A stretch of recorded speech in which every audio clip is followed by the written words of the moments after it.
آج ہم فی فالوٹ کیپسول اس کے بارے میں تفصیلاً گفتگو کریں گے۔ سب سے پہلے اس کے انگریڈینٹ دیکھ لیتے ہیں، آخر اس میں کون کون سے اجزاء شامل ہیں۔ سب سے پہلے اس میں فیرس سلفیٹ شامل ہے، آئرن شامل ہے 150 ملی گرام۔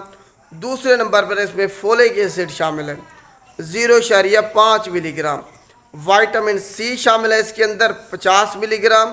اس کے علاوہ وائٹامن B1 2 ملی گرام، وائٹامن B2 2 ملی گرام، وائٹامن B3 10 ملی گرام۔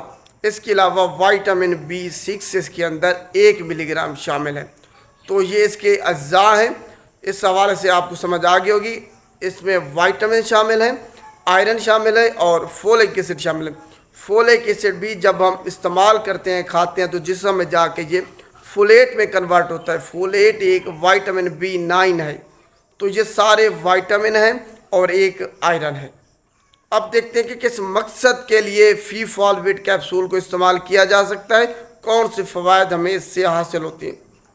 اگر آپ کو آئرن ڈیفیشنسی انیمیا ہے، آئرن کی کمی کی وجہ سے آپ کو انیمیا ہے، آپ میں خون کی کمی ہے، تو اس کے لیے اس کو استعمال کیا جا سکتا ہے۔ آپ میں وائٹامن کی کمی ہے نیوٹریشنل ڈیفیشنسی کی وجہ سے، تو اس صورت میں اس کو استعمال کیا جا سکتا ہے۔ مرد، عورت، دودھ پلانے والی مائیں اور حاملہ خواتین، سب ہر طرح کے افراد اس کو استعمال کر سکتے ہیں۔ اس میں آئرن ڈیفیشنسی انیمیا کے علاج کے لیے تو یہ استعمال ہوتا ہے۔ اس کے علاوہ آپ کے یہ پورے فنکشن کے لیے، جسم کے لیے اہم کردار ادا کرتا ہے، کیونکہ اس میں وائٹامنز ہیں۔ وائٹامن آپ کا جسم نہیں بناتا، یہ آپ کو باہر سے لینے پڑتے ہیں، بے شک کھانے کی صورت میں، خوراک کی صورت میں استعمال کریں یا پھر ادویات کی صورت میں استعمال کریں۔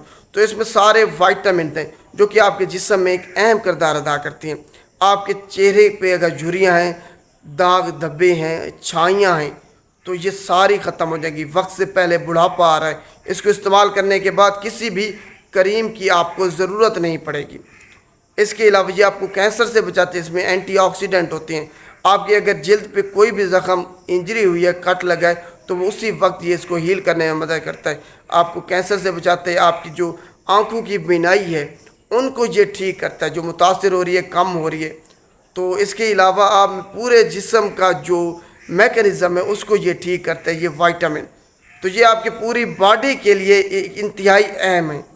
آئرن ڈیفیشنسی انیمیا کے لیے تو ہیں، اس کے علاوہ پورے باڈی فنکشن کے لیے ایک اہم کردار ادا کرتے ہیں۔ ہر قسم کی آپ کی بیماری سے بچائیں گے، ہر قسم سے انفیکشن سے آپ کو یہ محفوظ رکھیں گے۔ سب سے اہم یہ آپ کی جلد کے لیے بہت زیادہ اہم ہے۔ تو یہ اس کے فوائد ہیں۔ تو دیکھتے ہیں کہ کون لوگ اس کو استعمال نہیں کر سکتے۔ جن کو الرجی یا ہائپر سینسٹیوٹی ہے فی فالوٹ کیپسول سے یا اس کے کسی انگریڈینٹ سے، وہ استعمال نہیں کر سکتے۔ اس کے علاوہ وہ لوگ جن کو جگر کے مسائل ہیں، گردوں کے مسائل ہیں، وہ بھی استعمال نہیں کر سکتے۔ وہ لوگ جن کو فولیٹ ڈیپینڈنٹ ٹیومر ہے، وہ بھی اس کو استعمال نہیں کر سکتے۔ وہ لوگ جن کو پیپٹک السر ہے، وہ بھی اس کو استعمال نہیں کر سکتے۔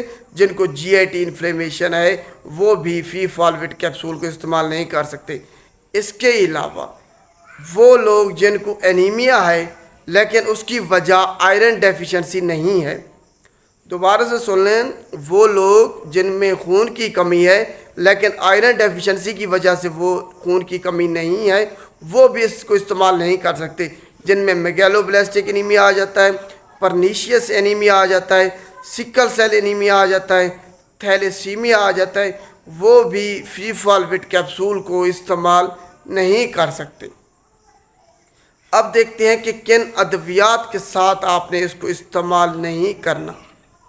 ان کا آپس میں انٹریکشن ہے، تو کن ادویات یا چیزوں کے ساتھ آپ نے اس کو بالکل استعمال نہیں کرنا۔ ٹاکسی سائکلین کے ساتھ، ٹائٹرا سائکلین کے ساتھ، پینسلین کے ساتھ اس کو آپ نے استعمال نہیں کرنا۔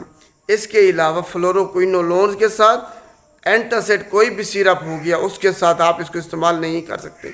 کیلشیم کنٹینر کوئی بھی پروڈکٹ ہو، اس کے ساتھ بھی فی فالوٹ کیپسول کو استعمال نہیں کیا جا سکتا۔ تو خیال رکھنا ہے کہ ان ادویات کے ساتھ آپ نے فی فالوٹ کیپسول کو استعمال نہیں کرنا۔ آخر میں ہم اس کے مضر اثرات کے بعد بات کرتے ہیں ڈوز کی۔ آخر اس کو دن میں کتنی مرتبہ اور کتنی مقدار میں استعمال کرنا ہے۔ سب سے پہلے اس کے مضر اثرات کے بارے میں بات کرتے ہیں۔ آپ کو ڈائریا ہو سکتا ہے، قبض ہو سکتی ہے، کانسٹیپیشن بھی آپ کو اس سے ہو سکتی ہے، آپ کے پیٹ میں درد ہو سکتا ہے، سر میں درد ہو سکتا ہے آپ کے، اس سے آپ کے سٹول کا کلر وہ چینج ہو سکتا ہے، ٹوتھ ڈسکلریشن ہو سکتی ہے آئرن کی وجہ سے۔ اس کے علاوہ الرجی یا ہائپر سینسٹیوٹی، اینافیلیکٹک شاک بھی اس سے آپ کو ہو سکتا ہے، جسم پہ ریشز ہو سکتے ہیں، خارش ہو سکتی ہے اس کو استعمال کرنے کے بعد۔ ڈوز کے بارے میں بات کرتے ہیں، آخر اس کو دن میں کتنی مرتبہ اور کتنی مقدار میں استعمال کرنا ہے۔ حاملہ خواتین اور دودھ پلانے والی مائیں دن میں 1 کیپسول استعمال کریں گی۔ پوری پریگننسی کے دوران 1 کیپسول انہوں نے اس کو استعمال کرنا ہے۔ اب دیکھتے ہیں اگر آپ احتیاطی تدابیر کے طور پر استعمال کرنا چاہ رہے ہیں کہ آپ کو لگتا ہے کہ آپ کو کمزوری ہے آئرن ڈیفیشنسی کی وجہ سے یا پھر وائٹامنز کی کمی ہے، تب آپ اس کو استعمال کر سکتے ہیں۔ 1 کیپسول استعمال کریں گے دن میں۔ اگر آپ کو واقعی آئرن ڈیفیشنسی ہے، آئرن انیمیا جو ہے آئرن ڈیفیشنسی کی وجہ سے ہے، تب آپ اس کے علاج کے لیے جب استعمال کریں گے تو دن میں 2 مرتبہ کیپسول آپ نے استعمال کرنا ہے، 1 کیپسول صبح اور 1 کیپسول شام، اور آپ خالی پیٹ اس کو استعمال کریں تو زیادہ فائدہ ہے، کیونکہ یہ واٹر سالوبل جو ہے نا وائٹامن ہے، تو یہ جب آپ پانی کے ساتھ استعمال کریں گے تو اس میں یہ جلدی آپ کے جسم میں ابزارب ہو جائیں گے۔ تو استعمال کرنے کا طریقہ خالی پیٹ اس کو استعمال کرنا ہے۔ دوسرے نمبر پر اگر آپ احتیاطی تدابیر کے طور پر استعمال کر رہے ہیں تو 1 کیپسول، اگر آپ آئرن ڈیفیشنسی انیمیا کے لیے یہ علاج کے لیے استعمال کرنا چاہ رہے ہیں تو صبح شام 1 کیپسول استعمال کرنا ہے، یعنی کہ 2 کیپسول دن میں۔ امید ہے آپ کو فی فالویٹ کیپسول کے بارے میں تفصیلاً سمجھ آ گئی ہوگی۔ شکریہ۔